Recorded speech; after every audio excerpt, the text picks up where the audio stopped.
मित्रांनो, जुळली गाठ मालिकेच्या आजच्या भागामध्ये पहा काय घडलं आहे. मित्रांनो, सुरुवातीलाच आपल्याला पाहायला मिळतंय आता सावी रस्त्याच्या कडेला पडलेली असते, तिला चक्कर आलेली असते आणि तिकडे आता कोणीच नसतं. मित्रांनो, ती आता बेशुद्ध देखील झालेली असते, कारण त्या विषाचा परिणाम कुठेतरी तिच्या आता बॉडीवरती होऊ लागलेला असतो. मित्रांनो, ती आता कितीही स्वतःला खंबीर समजत असली तरी देखील तिच्या शरीराने तिकडे हार मानल्याचं आपल्याला पाहायला मिळतंय. मित्रांनो, सावी आता खाली पडलेली असते आणि आता कोणीही तिच्या जवळ नसल्यामुळे मित्रांनो, तिला आता काही होतंय का काय ह्याचं टेन्शन आपल्या सर्वांना येत असतं. तेवढ्यात तिकडे परागची एंट्री होते. मित्रांनो, पराग मात्र ऑटो घेऊन आलेला असतो. परागला तिने ऑटो बोलवल्याला सांगितलेलं असतं, कारण त्या बाईला मात्र आता अरेस्ट करून घेऊन जायचं असतं. त्यावेळेस पराग मात्र तिच्या चेहऱ्यावरती पाणी शिंपडतो, मोठमोठ्याने ओरडत असतो, कोणीतरी वाचवा. त्यावेळेस आता सावीला थोडीशी शुद्ध येत असते. मित्रांनो, सावी आता शुद्धीत आल्यानंतर ती आता बोलण्याचा प्रयत्न करत असते. त्यानंतर ती बोलते की कुठे गेली ती बाई. आता मात्र पराग बोलतो की ते कोणीही बाई नाहीये, तू तर मला सांगितलं होतं की आपल्याला एका बाईला अरेस्ट करायचं आहे, इकडे कोणीही नाहीये सावी, तू असं मला का बोललीस. आता मात्र इकडे मोठमोठ्याने पराग जो आहे तो तिला विचारण्याचा प्रयत्न करत असतो, तर सावी मात्र प्रचंड टेन्शन मध्ये आलेली असते. मित्रांनो, तिला असं वाटत असतं की आता काय करावं, हातातोंडाशी आलेला घास निघून गेला, म्हणजेच ती बाई मात्र आता बहाण्याने तिकडनं पळून गेलेली असते. मित्रांनो, ती बाई पळून गेल्यानंतर पराग आणि रेणाला म्हणजेच पराग आणि सावीला अतिशय मोठं टेन्शन आलेलं असतं. मित्रांनो, त्या टेन्शन मध्ये ते विचार करत असतात की काहीतरी मात्र आपल्याला करायला हवं. ते इकडे तिकडे त्या बाईला शोधू लागतात. मित्रांनो, तिचा शोध घेत असतात, परंतु बाई काही त्यांच्या हाताला लागत नाही. बाई एकदा निसटली म्हणजे निसटली. मित्रांनो, तिने चांगलीच सावीच्या हातावरती तुरी दिल्याचं आपल्याला पाहायला मिळत आहे. तर यानंतर आता दुसऱ्या सीन मध्ये पाहायला मिळतंय की दामिनीने अखेर त्या व्यक्तीला पकडलंच आहे. मित्रांनो, त्या व्यक्तीला म्हणजेच त्या बाईला अखेर आता दामिनीने पकडलेलं असतं. दामिनी नेहमीच 2 पावलं पुढेच असते. दामिनीने तिला आता नानांच्या तावडीत सोपावलेलं असतं. ती मात्र आता हात जोडून उभी असते आणि असं बोलत असते की दामिनी मॅडम, मला वाचवा, त्या बाईपासून मला वाचवा, माझं काय चुकलं आहे, मला त्या बाईने खूप त्रास दिला आहे. त्यानंतर आता दामिनी विचारू लागते की कुठली बाई आणि तू काय बोलत आहेस. तर आता मात्र ती बाई सांगू लागते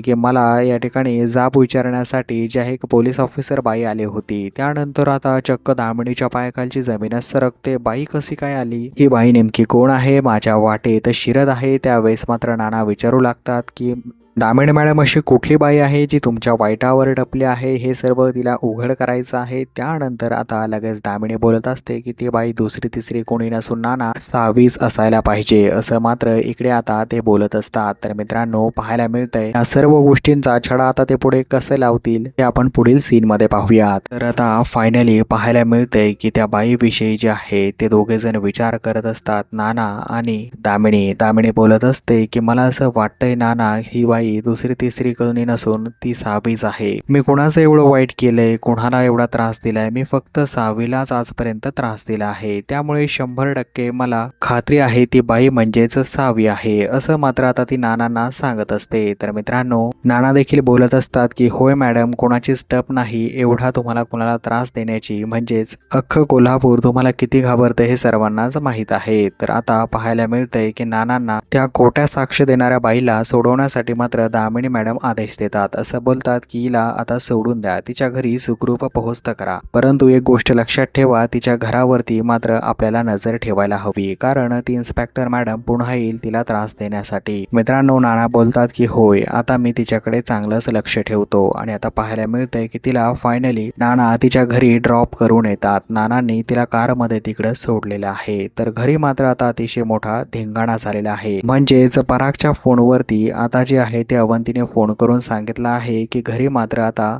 धैर्य आलेला आहे आणि सारखंच सावीला भेटण्याची त्याला इच्छा होत आहे. सावी मात्र झोपलेली असते, म्हणजेच रीना आतमध्ये झोपलेली असते. या गोष्टीचा कुठेतरी धैर्यला डाऊटच झालेला असतो. तर मित्रांनो, परागला मात्र टेन्शन आलेलं आहे. पराग विचार करतो की आता काय करावं आपण. त्यानंतर मात्र पराग काहीतरी डोकं लावत असतो आणि त्याला घरी पोहोचायचं असतं. तर अवंती मात्र अतिशय टेन्शन मध्ये असते, कारण धैर्य जो आहे तिच्या जवळच बसलेले असतो, तिच्या बेड पाशीच बसलेले असतो, ते उठण्याची वाट पाहत असतो. अवंती मात्र आता थोडंसं डोकं लावते, असं बोलते की भाऊजी, अहो तुम्ही थोडंसं फेरफटका मारून या ना बाहेर, तोपर्यंत सावी उठेल. परंतु मित्रांनो, आता धैर्य कुठलं ऐकतोय. धैर्य मात्र तिथेच सावीपाशी बसलेला असतो. त्याला सावीची खरं तर तर खूपच काळजी वाटत असते, त्याला खूपच टेन्शन आलेलं असतं. तर आता ही सर्व गोष्ट झाल्यानंतर अवंती आता थोडासा विचार करत असते आणि ती लगेच मात्र इराने जो नाटक केलं होतं, जो त्रास दिला होतो त्याबद्दल धैर्यला सांगण्याचा प्रयत्न करत असते. असं बोलते की होय धैर्य भाऊजी, एक गोष्ट मी तुम्हाला सांगायची विसरले, म्हणजेच इकडे इरा आली होती आणि इरा मात्र आता सावीला उठवण्याचा प्रयत्न करत होती. तिला खूप सारा त्रासही तिने दिला, त्यामुळे मात्र सावीचा ताप जरा जास्तच वाढला आहे. मी बोलले होते इरा आपण डॉक्टरांना बोलूयात, परंतु इराने डॉक्टरांना देखील बोलवलं नाही.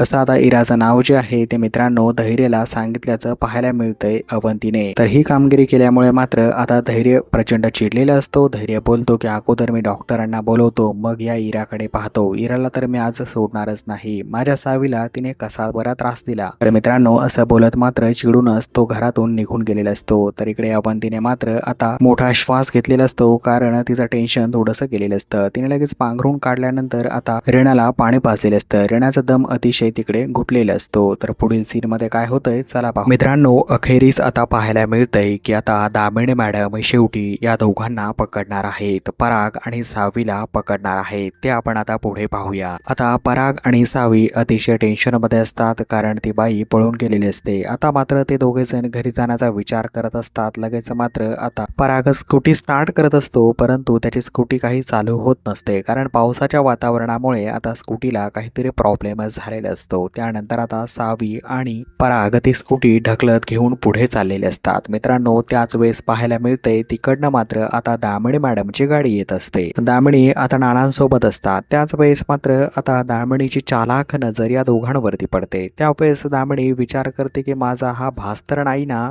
परंतु लगेच ती मात्र आता नानांना सांगते की नाना गाडी थोडीशी रिव्हर्स घ्या, मला सावी आणि पराग तिकडे दिसले आहेत. तर मित्रांनो सावी मात्र विचारातच असते की घरी कसं पोहोचावं, परंतु तिला आता कुठेही भणक लागलेली नसते की दामिनी मॅडम आपल्या पाठीमागे येत आहेत. तर मित्रांनो दामिनी मात्र मनाशीच हसत असते आणि तिला असं वाटत असतं की आता मात्र या दोघांना आम्ही पकडलंच आहे. तर मित्रांनो पाहायला मिळतंय की या दोघांपाशी आता दामिनी येऊन धमकणार आहे. ज्यावेळेस दामिनी येऊन पोहोचते मित्रांनो सावी मात्र चेहरा झाकण्याचा प्रयत्न करत असते आणि ती परागला खुणावत असते की काही करून यांना मात्र तू इकडनं घालवून टाक. परंतु मित्रांनो दामिनी मॅडम किती चालाक आहे. दामिनी बोलते तू इकडे काय करतोस पराग, आणि तुझ्यासोबत ही कोण आहे, ही तर सावी नाही ना. तर आता मात्र पराग बोलत असतो की सावी नाहीये, ही मात्र रेणा आहे. त्यावेळेस मात्र मला पाहू दे तिचा चेहरा, असं दामिनी बोलत असते. तर मित्रांनो दामिनी मात्र चक्क आता तिच्या चेहऱ्यावरनं स्कार्फ काढण्याचा प्रयत्न करत असते. तर इकडे आता परागच्या चेहऱ्यावरती अतिशय मोठं टेन्शन आलेलं असतं. त्याला मात्र आता काही सुधरत नसतं. मित्रांनो जर आता आपलं सगळं गौडबंगाला समोर आलं तर काय होईल याचं टेन्शन त्याच्या समोर आलेलं असतं. एवढ्यातच मित्रांनो प्रोमो संपत आहे. तर पुढील भागात आपल्याला समजेल की आता खरोखर सावीचं बिंग फुटलंय की काय. तर मित्रांनो जुळली गाठ ग ही मालिका खूप जबरदस्त वळणावरती येऊन पोहोचली आहे, त्यामुळे तुम्ही नक्कीच चॅनलला सबस्क्राईब करा, कारण येणारे एपिसोड्स खूप जबरदस्त असणार आहेत.